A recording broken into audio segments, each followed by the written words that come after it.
Hi guys, it's Jackie with Intoxicating Arts, and today I have the Simon Says Stamp June card kit, and I'm going to be sharing cards number 1 through 3 with you. I'm just going to do a quick rundown of what is included in the kit. I decided to not do an unboxing so that I could focus my efforts on actually making the cards and putting up a video with the process of each one. So I'm sure a lot of you guys have already either seen videos showing exactly what came in the kit or hopefully got a kit yourself. So this is a great one. That's why I finally decided to go ahead and get a Simon Says kit this month. There's some watercolor, like they're kind of just like smudges of watercolor from the tube that they put on a piece of watercolor cardstock.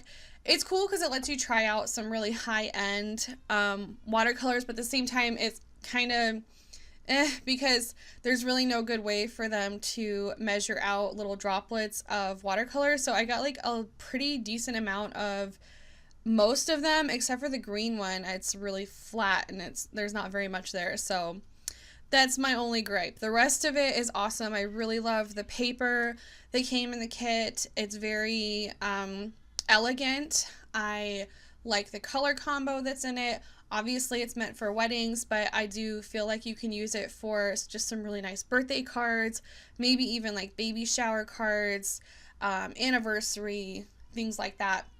So it's really very pretty. Has kind of a ragged edge on it because they just kind of rip it out of a paper pad, but I haven't had that be an issue so far.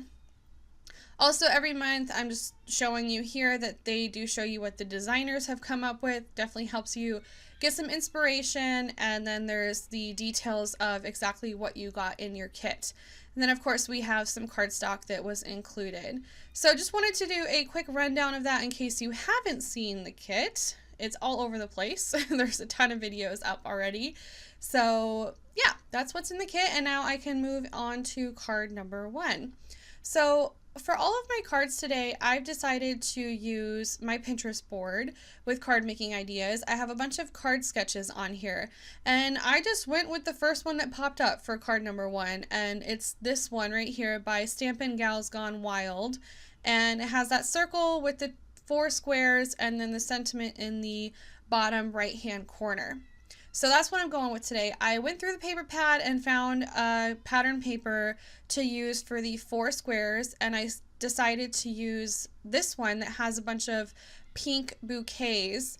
And as far as measurements go, I just did whatever worked for me. I didn't even look up to see what the suggestions were for that card sketch. And for this one, it was just basically whatever would fit the entire bouquet into a square. So in this case, it was 1.5 by 1.5 inches. I was able to perfectly fit that whole main cluster right there into a square. So that was perfect. I think I already said it was perfect, but it was perfect. So just gonna finish cutting those down, and then what I wanted to do was have it not be perfectly symmetrical, and I also didn't want to have just that main big flower popping out of where the circle is. So I have the 2 on the top heading one way and the 2 on the bottom kind of pointing the other direction. For my circle, I don't have a ton of circle dies, so I'm using this cool circle cutter that I have by SSS. I just wanted to show this to you guys in case you haven't seen it before. It's actually really easy to use. The first few times I used it, I really struggled with it, and I think I was just being kind of too rough with it. I was pushing down way too hard. There's a really nice sharp razor under that center piece, and then you pick out what size you want and you just hold down the rim on the other part and push down and turn it, and it cuts out a circle. It's really cool. So I'm going to take the big bouquet, is this called a bouquet? I guess so. So the cluster of flowers that was included in that stamp set, just put it in that barely beige ink and line it up here so that those 3 roses are centered in towards the bottom 3rd area of that circle. And I'm just going to hold it down here for a while, give the ink some time to kind of seep into this paper. This is just a piece of 80-pound Nina, so it's nothing special. It's pretty thin, and I just got it because I could get a ream of it for a decent price on Amazon. So by holding it down and just kind of letting the ink seep in there, it worked perfect. I had a perfect stamping even though I was using a block and I was doing it on a hard surface. That was not a problem whatsoever. And I want to show you guys a close-up of this. If you haven't got the kit and you haven't seen this barely beige ink, it's really cool. It really is barely there. It kind of just gives you this nice guideline of where you want to be watercoloring. So I'll probably exclusively use it as a watercolor ink. So to start off, I'm using the Distress Oxide ink that was included in the kit. This is in the color Worn Lipstick. And at first I was being careful and I was trying to stay inside of the lines, and then I realized that was a really dumb thing to do because the way that this ink reacts with watercolors is amazing. It just takes on the color of whatever color you're using and just makes it like a darker color of that. So it's really cool and it makes watercoloring with it a breeze. And I'm using some, I think I used the Distress markers, and this is an Art Impressions watercolor palette, and then the water brush is actually from a previous Simon Says stamp kit. So I love it when they give you tools that you can use on other kits. So normally when I use the Distress markers, I just scribble it on the actual piece of paper, but mine was pretty dry, so it actually worked out easier for me to scribble it on my palette and then to use my water brush to pick it up from my palette and put it on here. I wanted these to be kind of like muted colors. I'm not really sure why I went with that. I think it's probably because the Distress Oxide, when it oxides, it gets, you know, it kind of takes on that chalky appearance, so it's kind of muted. And yeah, I just really like how this came out, and it filled up this circle really well. And I'm just going to finish that up here really quick, and then it looks kind of on the stark white side. So I did decide to take my Hickory Smoke Distress ink and just go along the edges of that. You'll see here in a second. This piece of paper is pretty warped because it's only 80 pounds and it's not watercolor. So you have to be kind of careful with it. And then I'm also just taking some dots of that Daniel Smith watercolor that was included to really accentuate those little tiny dots in the center of the flowers. So here I am with that Distress ink. It just looked way too stark to me, and I felt like it needed a little something to kind of tie it in. I also planned on using a gray piece of cardstock for the background, so I figured this would work good. In hindsight, I don't know if it really helped or not. To be completely honest with you guys, this was not my favorite card. Out of these 3 cards, this is definitely the least favorite. I don't know why I led with it. I really just show you guys my cards in the order that I make them, so that's what happened. And then with these squares, I eyeballed it. I didn't use any kind of measurements. I just said, hey, this looks good with this spacing and whatever, and I glued it down with my ATG gun. And it looks perfect to me. I mean, in person, they don't look wonky at all, and the spacing is great, and it just ended up working out perfectly with the size of this card. It's an A2 size card, so worked out great. And it does end if I can speak, I do put a piece of black cardstock behind it, so there is going to be a black border that makes it get to that A2 size. So here I'm just trying to figure out what sentiment I want to use. This is actually a Hero Arts set that I recently got called Birthday Messages. I really, really like it. I needed a kit like this, or I needed a stamp set like this so bad in my selection of stamps. And I referred back to that picture there on Pinterest for a moment just to see where I was supposed to put my sentiment. I kind of forgot. So it's off-centered to the right a little bit, which is nice. I always want to put stuff in the center, which is, no, you shouldn't do that. So I'm glad that I had that sketch to remind me, like, hey, it's going to look better if you put it off to the side a little bit. And I'm actually using that same Hickory Smoke Distress ink. I wanted to tie that in somehow. So I'm using it to stamp. If you're going to use it to stamp, you need to use a stamping tool, like a letterpress style one that's going to let you repetitively stamp it, because otherwise you're going to have it look distressed, like the ink is supposed to do. It's not meant to be a stamping ink is what I'm trying to say. So, but it can be used as one as long as you do it that way. So just going to pop this onto a piece of black cardstock, and that one is finished. I don't put it actually on a card panel because a lot of times I just don't put them on one until I'm ready to send it. I guess I'm just kind of stingy, and I don't want to put them actually on the base, but the other two cards that I made, I did. I guess it's because, like I said, this really wasn't my favorite, but you got to try new things. All right, so for card number 2, this is another watercolor one. I'm using a card sketch again. This is a piece of watercolor cardstock. Last time I wasn't using watercolor cardstock, but this time I am. And it's just a cheapo one. It's actually from Michaels, and it's their Artist Loft brand. So here's the sketch that we're going to be following, and you can see how it's kind of on the corner there. There's the stamping. Again, we're just using this as an idea. Obviously, these stamps are not solid images, so it's going to be different right there. And then I'm going to be putting my sentiment in a different spot, and I'm also omitting the vertical lines from my design. So I did prep this panel with that EK Success anti-static powder tool, as you saw in the beginning there.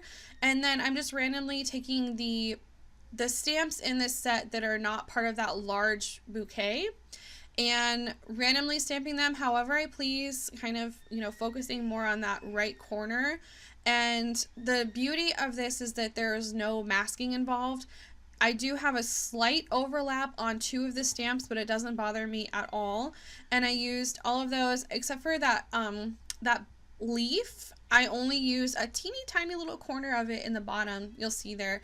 And I really like how this came out. So this is VersaFine Black Onyx ink, and I'm going to dump some clear embossing powder over it just to give me those nice little wells that will help me keep my medium inside of the image. So I love how it came with these tiny little ones so that you can fill in those spaces and just make it look perfect. So I'm using those circle ones really quick here to finish this off, and I'm already excited about this one at this point because I'm like, yes, I like how that is looking. So for my coloring medium this time, I am using the Prima water soluble oil pastels, and I always forget how much I love working with these. They are great, and what I do is I just kind of scribble a little bit of color in the general area of where it's going to go. These have big fat tips on them, so it's really hard to do any kind of precision coloring directly from the pastel itself, but you can always pull color off of it with your water brush. So I'm just putting the color where it belongs, and I love the colors that are included in this palette. There's 24 different colors. They're really nice and natural, kind of nature, perfect for coloring and flower images. And I'm just going to take my water brush and move the color around. There's really nothing special going on here. Also, I left that cadmium green out because I'm going to dip directly off of it to fill in that stem on those 2 there. You just saw me do that. And then anytime you have a tiny little image, you can always just dip your brush directly on it to pull some color off of it. So it works great, and these just are very soft because they're a pastel, so they blend out super easily. I actually have a video up on different techniques that you can do with these. I will try to link that below so that you guys can see. There's a lot of different techniques you can do with these, and they're a lot of fun.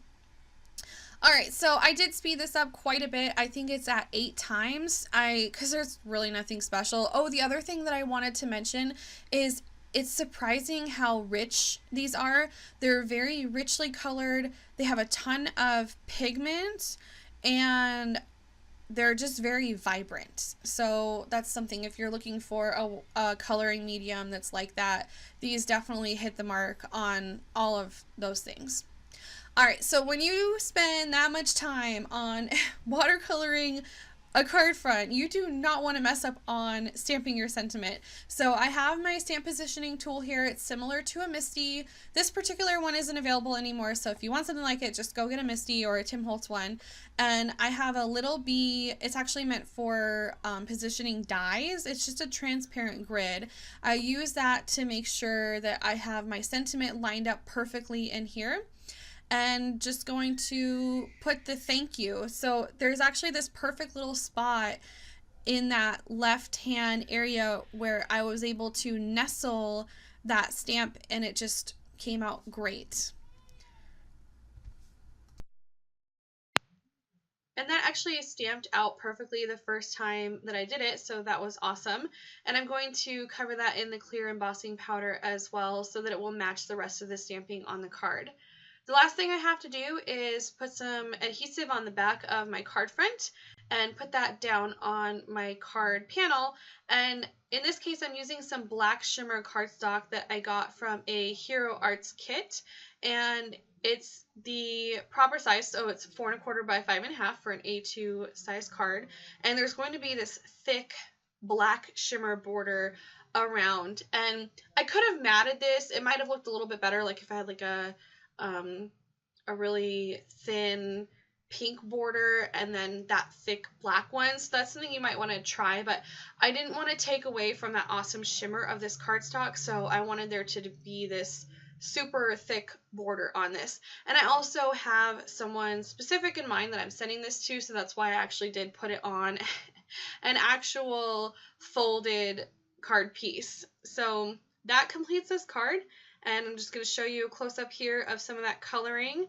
I think it came out awesome, and Jade wanted to say hi, so there she is. Hi! And we'll move on to card number 3 now. This is the sketch that I'm using for card number 3, and I don't have all these supplies like the border dies that they use to get those awesome scallops and the stitching along the edges there, but that's okay because card sketches are there to give you ideas, and you can kind of interpret them any way you want and use whatever supplies you actually have on hand. So I'm going to search through this paper pad here and see what I have that might work. Obviously, right away you can see those stripes right there, and I actually cut these wrong. So in the card sketch, the stripes are going vertically, and I just spaced it and I cut it so that they're going horizontal. I realized it a little too late, and then I decided that it's totally fine and I can have vertical stripes and it will look great anyways. So I do have to finish off cutting that down a little bit. And I actually cut that to only 4 inches because, I don't know, I just figured I would have the white cardstock where I can kind of move it wherever I want, and maybe I could use that extra 1/4 inch on another card.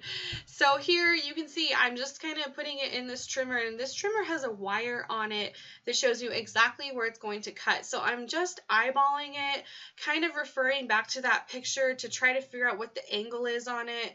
And I think they actually, the die that they used on it actually has that angle built into it, which makes that super easy, obviously.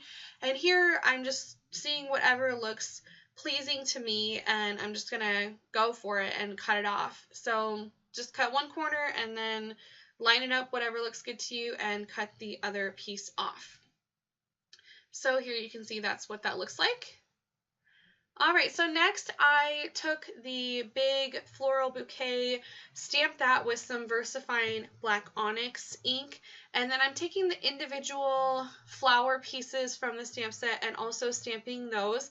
Not all of them, but actually I think I did all of them except for the leaf and the really, really small ones.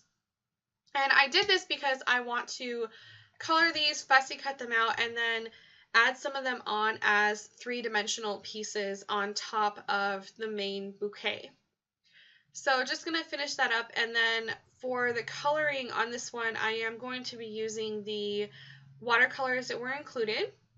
And all I do is take this water brush that I said earlier, I got this in a previous kit, grab a little bit of the color, and then dab it onto my palette and kind of squeeze some water on there. And obviously the amount of water that you have is going to determine how intense that color is going to be.